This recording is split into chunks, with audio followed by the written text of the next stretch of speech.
आज की practice set में हम टोटल 11 क्वेश्चन का डिस्कस करेंगे। 11 में आपके कितने सही हो रहे हैं वो आप हमें कमेंट बॉक्स में बताएं।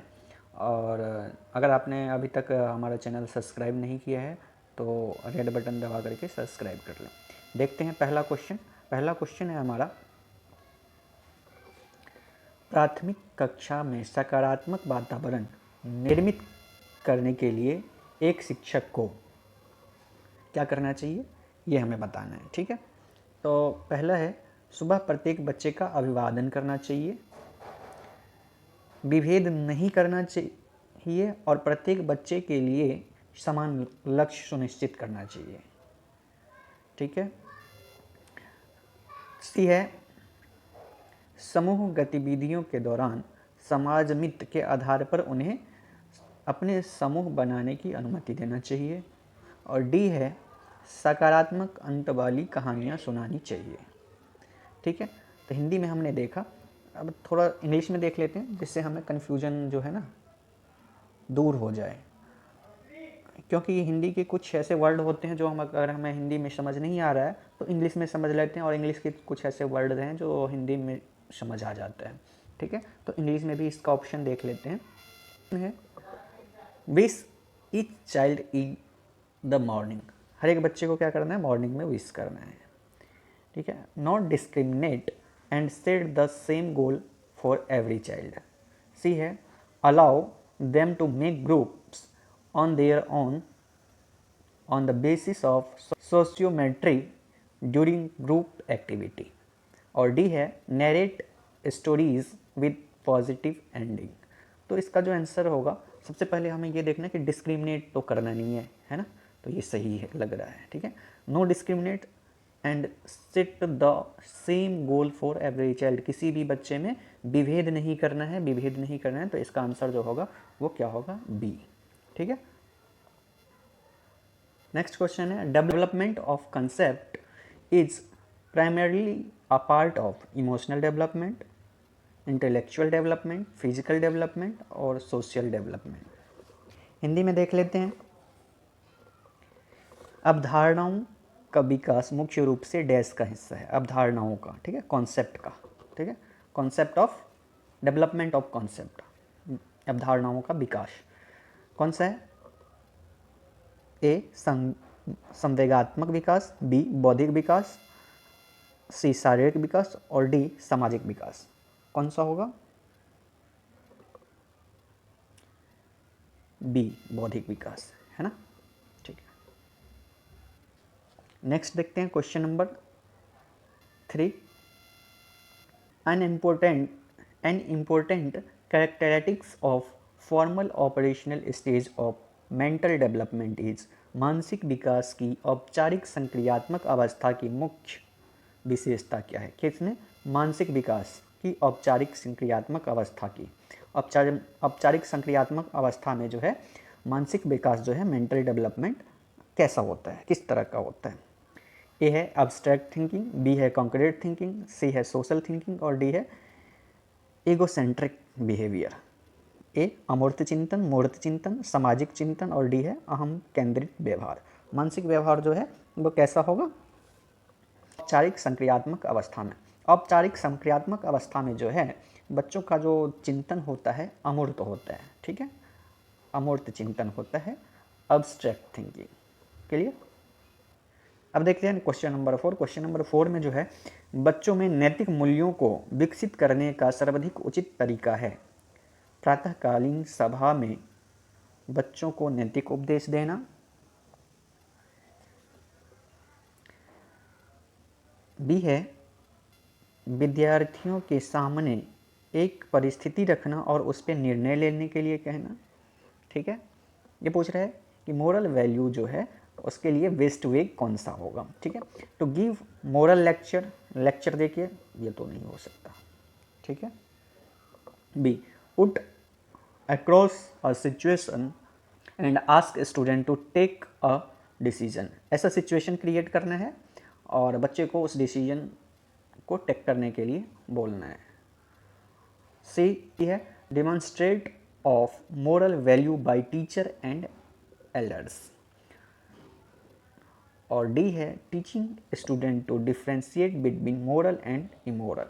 टीचिंग करके भी टीच करके मोरल डेवलपमेंट कहीं ना कहीं नहीं बढ़ा सकते। बात रही इसमें सिचुएशन क्रिएट करके, और दूसरा है डेमोन्स्ट्रेट करके। तो डेमोन्स्ट्रेशन जो है ना सबसे अच्छा माना गया है, तो ये आंसर क्या हो जाएगा, C, demonstration of moral value by teacher and elder. करते हैं क्वेश्चन नंबर 5। तो क्वेश्चन नंबर 5 है which of the following is an objective question. Objective question कौन सा होगा, short answer questions, open ended question, true and false, और ऐसे type question.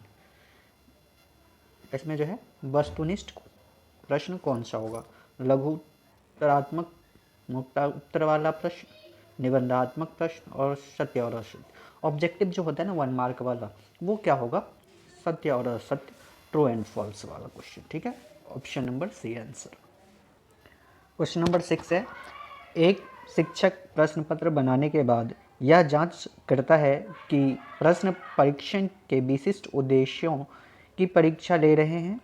वह मुख्य रूप से प्रश्न पत्र के डैश के बारे में चिंतित है, संपूर्ण विषय वस्तु को शामिल करने के, प्रश्नों के प्रकार, विश्वसनीयता और वैधता। तो वो जो क्या उद्देश्य की जहाँ बात कर रहे हो कि उद्देश्य की परीक्षा ले रहे हैं या नहीं, तो वहाँ उद्देश्य वैधता से संबंधित है। तो आंसर क्या होगा, वैधता, वैलिडिटी। क्वेश्चन नंबर 7 देखते हैं। 7 है निम्नलिखित में से कौन सा कथन सीखने के बारे में सही है। बच्चों द्वारा की गई त्रुटियां यह संकेत करती है कि किसी तरह का सीखना नहीं हुआ। त्रुटियां सीखना नहीं है, तो ये तो गलत है। त्रुटियां को तो मानते ही हैं कि बच्चा सीख रहा है ना।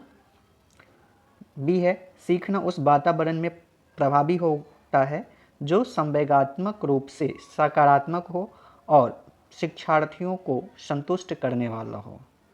ये देखते हैं। नेक्स्ट सी है सीखने की किसी भी चरण पर सीखना संवेगात्मक कारकों से प्रभावित नहीं होता है। संवेगात्मक कारकों से तो प्रभावित होता ही है, ये भी गलत है।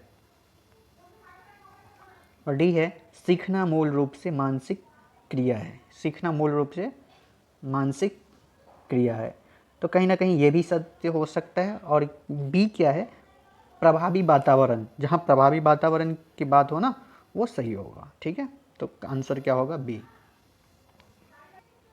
क्वेश्चन नंबर 8 है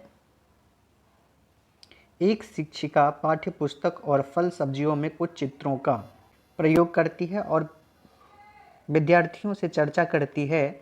विद्यार्थी इस जानकारी को पूर्व ज्ञान से जोड़ते हैं और पोषण की संकल्पना करते हैं। यह उपागम डैश पर आधारित है। तो यह उपागम किस पे है, अधिगम के शास्त्रीय अनुबंधन, पुनर्वलन के सिद्धांत, अधिगम के सिद्धांत और ज्ञान निर्माण। ये किस पे आधारित है, ज्ञान निर्माण पे। ठीक है, नेक्स्ट देखते हैं क्वेश्चन नंबर 9।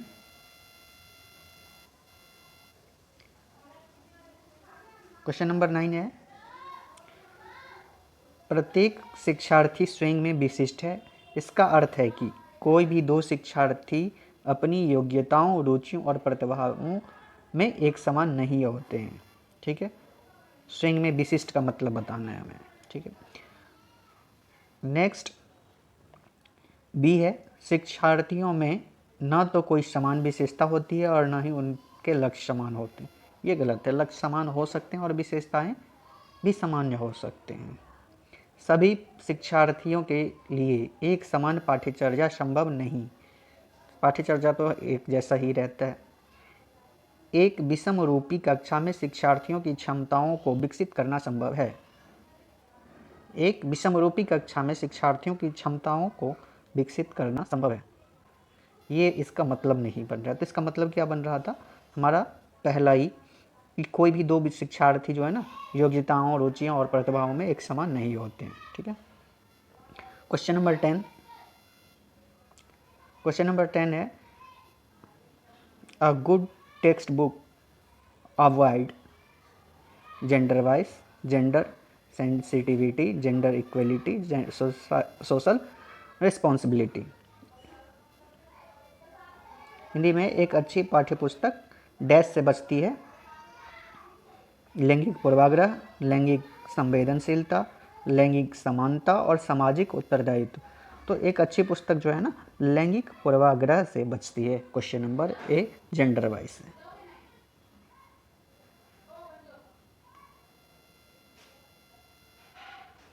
क्वेश्चन नंबर 11 है,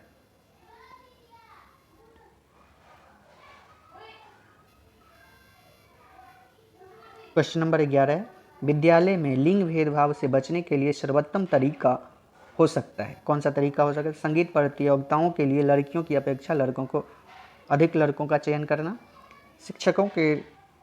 शिक्षकों द्वारा उनके लिंग पक्षातपूर्ण व्यवहारों का अधिसंज्ञान, पुरुषों एवं महिला शिक्षकों के समान संख्या में भर्ती करना, और विद्यालय में लिंग भेदभाव को दूर करने के लिए नियम बनाना और कड़ाई से पालन करना। देखो सारे कन्फ्यूजन है इसमें, तो इसका जो आंसर होगा, शिक्षकों द्वारा उनके लिंग पक्षातपूर्ण व्यवहारों का अधिसंज्ञान। ठीक है, आंसर होगा ऑप्शन बी। ये थे हमारे 11 क्वेश्चन। अब 11 क्वेश्चन में आपके कितने सही हो रहे हैं कमेंट बॉक्स में बताएं, लाइक करें, और हम नेक्स्ट जो प्रैक्टिस सेट है लेके आते हैं कल।